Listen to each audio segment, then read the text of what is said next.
Bismillahirrahmanirrahim. Assalamualaikum warahmatullahi wabarakatuh. Waalaikumsalam warahmatullahi wabarakatuh. Selamat pagi anak-anak semua. Pagi, Bu. Masya Allah, bagaimana kabar kalian hari ini? Alhamdulillah, luar biasa. Allahu Akbar. Alhamdulillah. Semoga teman-teman senantiasa diberikan nikmat sehat dan nikmat belajar ya. Amin. Oke, sebelum kita mulai pembelajaran, mari kita buka pembelajaran pada pagi hari ini dengan berdoa. Silahkan kepada Mbak Ayuni selaku ketua kelas bisa memimpin doa. Duduk siap. Berdoa mulai. Doa selesai. Oke, terima kasih kepada Mbak Ayuni yang sudah memimpin doa. Semoga jalannya pembelajaran nanti bisa lancar ya teman-teman. Amin. Oke, selanjutnya Ibu akan memeriksa kehadiran teman-teman terlebih dahulu. Nomor presensi 1 Mbak Salma Sadila. Ibu. Ya, Mbak Ayuni Ika, Mbak Eka Melani, Ibu. Mbak Amalia. Hadir. Oke, apakah ada yang tidak hadir atau namanya belum Ibu sebut teman-teman? Ada yang tidak hadir, Bu. Siapa Mbak Salwa? Andini. Oh iya, kenapa? Sakit, Bu. Sakit kenapa? Ada yang tahu? Demam, Ibu. Oh iya, demam ya. Ya kita doakan semoga Mbak Andini segera pulih ya teman-teman agar bisa masuk sekolah seperti biasa. Amin. Teman-teman jangan lupa jaga kesehatan juga ya karena sekarang juga musim pancaroba. Jadi memang membuat kita itu mudah terserang penyakit. Oke, apakah dari anak-anak sudah siap untuk menerima materi pada pagi hari ini? Siap. Oke, jika sudah siap, bisa dipersiapkan alat tulis yang dibutuhkan untuk menunjang pembelajaran bahasa Indonesia. Yang tidak diperlukan bisa dimasukkan ke dalam tas masing-masing ya. Baik, Bu. Oke, anak-anak semua, sebelum kita mulai pembelajaran, mungkin kita kasih biar semangat-semangat dulu ya untuk memacu rasa semangat teman-teman dalam menerima materi pada pagi hari ini. Silakan anak-anak bisa berdiri. Yeay. Speaking ya, Bu. Iya, kita akan sedikit sebelum pembelajaran. Jadi speaking kali ini adalah tepuk semangat. Yeay. 1, 2, 3, tepuk semangat.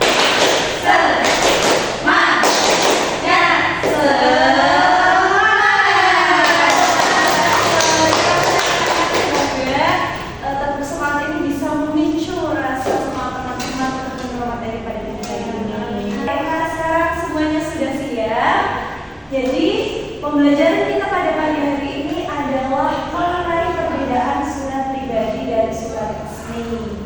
Nah, pasti teman-teman semua sudah mendapatkan materi tentang surat sewaktu sekolah dasar dulu ya. Ada yang masih ingat?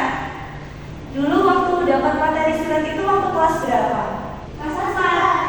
Ya betul sekali, waktu kelas 4 SD ya dulu ya pas dapat. Nah,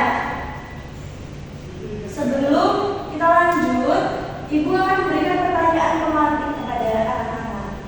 Yang pertama, pernahkah kalian menerima surat dari teman atau keluarga kalian? Ada yang coba menjawab? Iya, silakan Mbak Salwa. Saya pernah dapat surat dari teman saya yang rumahnya saya. Oh iya, dari yang rumahnya jauh, dari sahabat pena ya? Iya. Oke. Nah, lalu yang kedua, pernahkah kalian menerima surat undangan rapat wali murid dari sekolah? Ada yang mau coba jawab lagi? Ibu saya punya punya. Silakan Mbak. Ibu saya yang pernah menerima surat itu. Oh iya, dari ini ya, MTS ya. Oke. Yang sudah disampaikan oleh teman kita ya. Tadi dari Mbak Salwa mendapatkan surat dari sahabat pena maupun dari ibunya Mbak Mailani yang mendapatkan surat undangan sekolah. Itu sejatinya sama-sama masuk ke dalam kategori surat teman-teman. Hanya saja ada perbedaannya. Nah, perbedaan itulah yang akan kita bahas pada materi kali ini. Namun sebelum itu, Ibu akan memberikan kalian tujuan pembelajaran yang harus dicapai. Nah, jadi tujuan pembelajarannya siswa dapat mengidentifikasi perbedaan bagian-bagian, tujuan dan penggunaan kosakata dalam surat pribadi maupun surat resmi. Harapannya setelah mengikuti pembelajaran ini, teman-teman itu bisa membedakan nih antara surat yang diberikan oleh dinas atau dari sekolah dengan surat yang diberikan oleh teman gitu.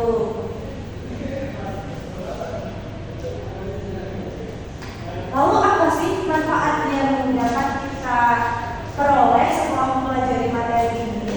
Jadi setelah mempelajari materi ini, nanti anak-anak itu bisa mengetahui penggunaan bahasa santai dan bahasa resmi sesuai situasi. Misalnya, ketika Mbak Ayu nih mau menuliskan surat ke OSIS begitu, bahasa yang digunakan seharusnya nanti disesuaikan begitu. Jadi tidak menggunakan bahasa yang non formal. Lalu mampu menulis surat izin atau permohonan dengan tepat. Jadi nanti setelah mempelajari materi ini, teman-teman itu bisa lebih luas dalam menulis surat izin sakit dan sebagainya. Yang ketiga, melatih keterampilan berkomunikasi secara tertulis dan sopan.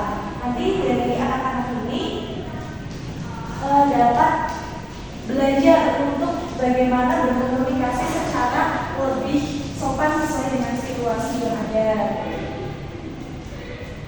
Oke, sebelum masuk ke dalam pengertian atau definisi dari surat pribadi dan surat resmi, di sini Ibu sudah menyediakan 2 contoh surat.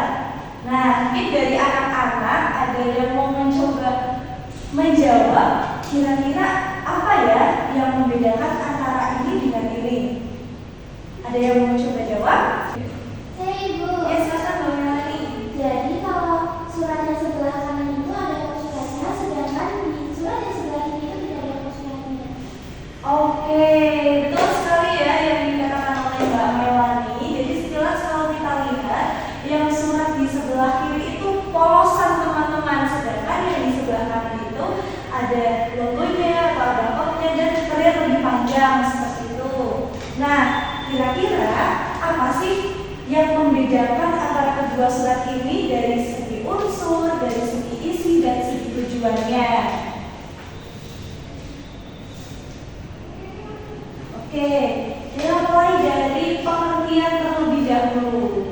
Jadi dari teman-teman pasti sudah tidak asing ya terkait dengan pengertian surat. Surat itu merupakan bentuk komunikasi tertulis yang disampaikan dengan tujuan tertentu kepada seseorang gitu atau suatu pihak. Nah, di sini ada pengertian dari surat pribadi dan surat resmi. Jadi surat itu terbagi menjadi 2, surat pribadi dan surat resmi. Surat pribadi adalah surat yang ditulis secara pribadi tanpa mewakili lembaga atau organisasi. Jadi biasanya atas nama kita. Contohnya seperti yang diberikan oleh Mbak Salwa tadi, mendapatkan surat dari sahabat pena. Berarti kan itu atas nama sahabat penanya Mbak Salwa. Kemudian ada surat resmi. Surat resmi adalah surat yang dibuat formal untuk keperluan penting dan resmi. Maksudnya formal itu apa? Jadi formal itu sesuai dengan standar penulisan yang ada atau secara sah begitu. Contohnya seperti yang diberikan oleh Mbak Melani tadi. Ibu Mbak Melani mendapatkan surat dari MTS Hasyim Asy'ari, di mana itu merupakan lembaga resmi sekolah menengah pertama begitu.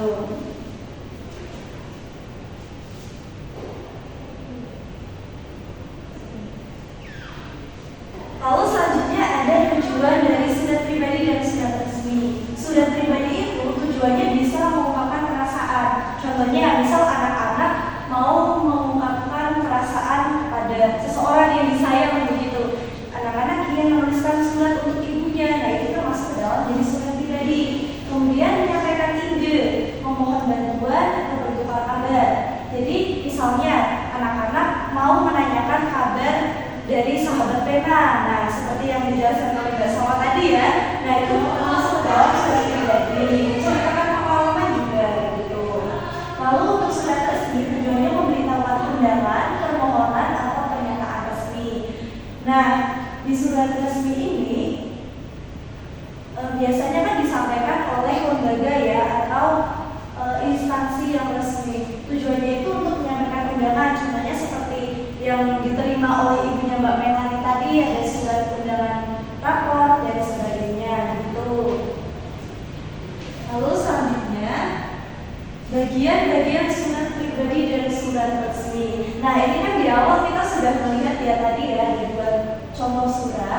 Nah, untuk rinciannya adalah surat pribadi itu terdiri dari bagian tempat dan tanggal penulisan. Jadi di surat pribadi itu biasanya mencantumkan tempat dan tanggal penulisan. Lalu yang kedua ada tujuan penulisan. Misalnya tujuannya itu untuk siapa atau di mana begitu. Nah, yang keenam ada isi surat yang terdiri dari pembuka, isi pokok dan penutup. Jadi lebih lengkap anak-anak. Jadi untuk surat resmi ini lebih rinci biasanya daripada surat pribadi untuk kejelasannya. Dan yang kemudian ada salam penutup. Yang terakhir ada identitas pengirim, terdiri dari tanda tangan, nama, jelas, dan stempel. Kalau misalnya di surat pribadi tadi itu hanya nama, di surat resmi itu biasanya ada stempel atau cap yang biasanya berwarna biru atau ungu begitu ya. Oke.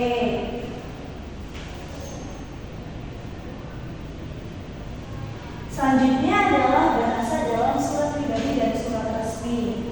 Jadi penggunaan bahasa dalam surat pribadi itu cenderung akrab dan santun sesuai perkawinan. Sedangkan dalam surat resmi itu cenderung menggunakan kosakata formal dan kata-kata yang baku begitu.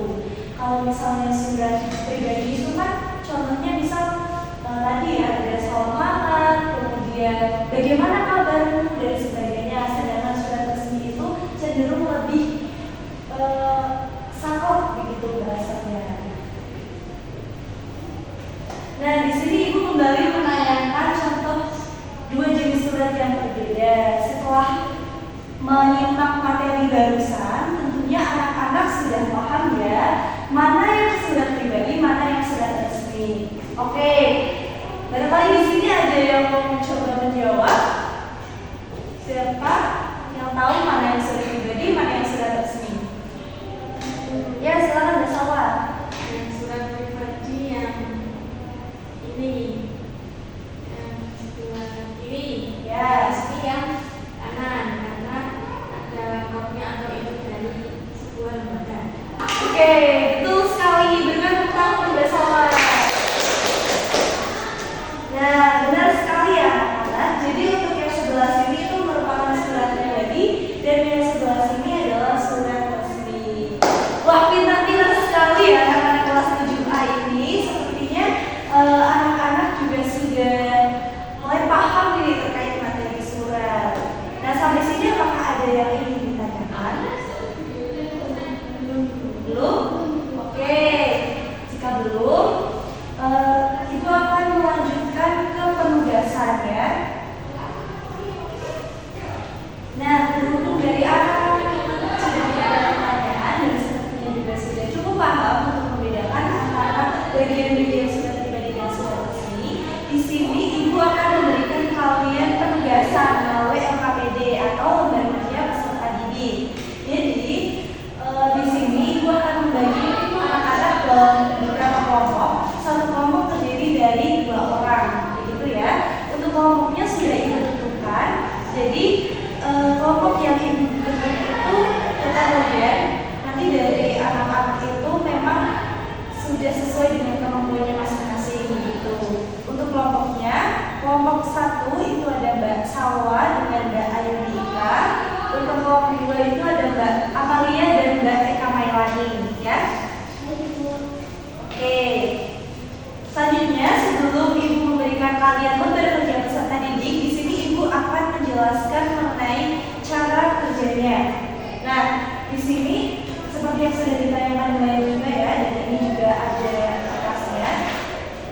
Jadi, Ibu akan memberikan kalian kertas yang berisi soal-soal. Dan di soal tersebut, nanti teman-teman bisa mengisikan nama anggota kelompok dan nomor prestasi terlebih dahulu di atas. Selanjutnya teman-teman bisa langsung mengisi soal tersebut, mengisikan jawaban tersebut di bawah soal ya. Nanti terkait soalnya itu berkaitan dengan perbedaan antara surat pribadi dengan surat resmi gitu. Apakah ada yang mau ditanyakan? Belum. Oke, untuk waktu pengerjaannya itu selama 20 menit ya anak-anak. Ibu akan membagikan soalnya. Untuk yang 1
itu termasuk ke dalam surat resmi karena yang pertama dari lembaga yaitu sekolah MTS. Selanjutnya isinya adalah berisi undangan yang ditujukan kepada kepada wali murid. Seperti itu. Oke, kita bersama.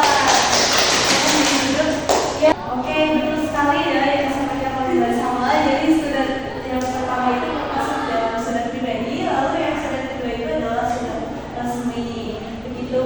Terkait perbedaannya itu seperti yang sudah sesuai dengan materi tadi ya.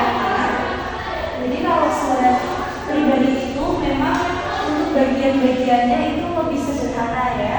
Seperti alamatnya itu mencakup nama pribadi, lalu ada tanggal pembuatan surat dan sebagainya. Sehingga untuk surat resmi itu memang cenderung lebih formal atau gaya penulisannya itu lebih baku seperti itu. Ada kop suratnya, kemudian ada tanda tangannya dan sebagainya.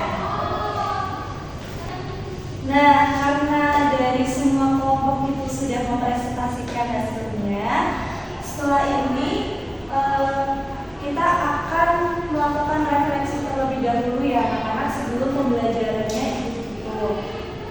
Silakan, ibu kita tolong bagi anak-anak bisa mengisikan lembar refleksi di sini. Dituliskan tanpa identitas nama atau nomor presensi. Jadi silakan anak-anak bisa menuliskan apa yang kalian rasakan selama mengikuti pembelajaran pada pagi hari ini. Begitu ya. Silakan.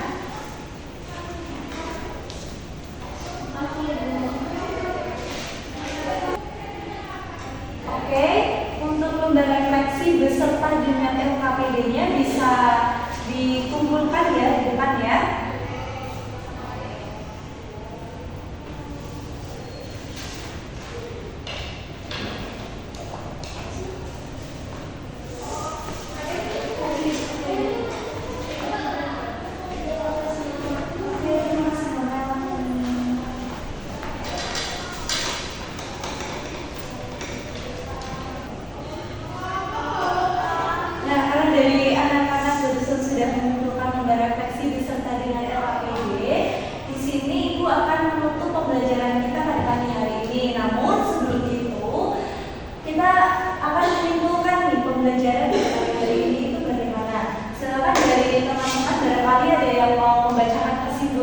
Materi pada pagi hari ini. Ya, silakan Melani. Jadi surat pribadi dan surat resmi sama-sama digunakan untuk berkomunikasi secara tertulis, tetapi memiliki perbedaan dalam tujuan, bahasa, dan bentuknya. Surat pribadi ditulis oleh seseorang untuk kepentingan pribadi dengan bahasa yang akrab dan santun. Sedangkan surat resmi dibuat oleh lembaga atau instansi dengan bahasa yang baku, singkat, dan jelas untuk keperluan formal. Dengan memahami keduanya, kita dapat memilih cara berkomunikasi tertulis yang tepat sesuai dengan tujuan dan siapa penanya. Oke, tepuk tangan untuk Mbak Melani. Nah, betul sekali ya. Jadi untuk surat pribadi dan surat resmi itu sejatinya sama-sama digunakan untuk berkomunikasi atau menyampaikan pesan kepada seseorang. Hanya saja terdapat perbedaan. Yang membedakannya itu apa saja? Yakni tujuan, bahasa, dan juga bagian-bagiannya. Gitu ya anak-anak. Nah, selesai sudah pembelajaran kita pada pagi hari ini. Terima kasih atas partisipasi dari anak-anak sekalian. Terkait dengan LKPD nanti akan ibu nilai. Dan bagi anak-anak yang nanti pekerjaannya itu sekiranya kurang atau tidak memenuhi kriteria akan melakukan remedial. Sedangkan anak-anak yang nanti sudah baik pekerjaannya itu akan melakukan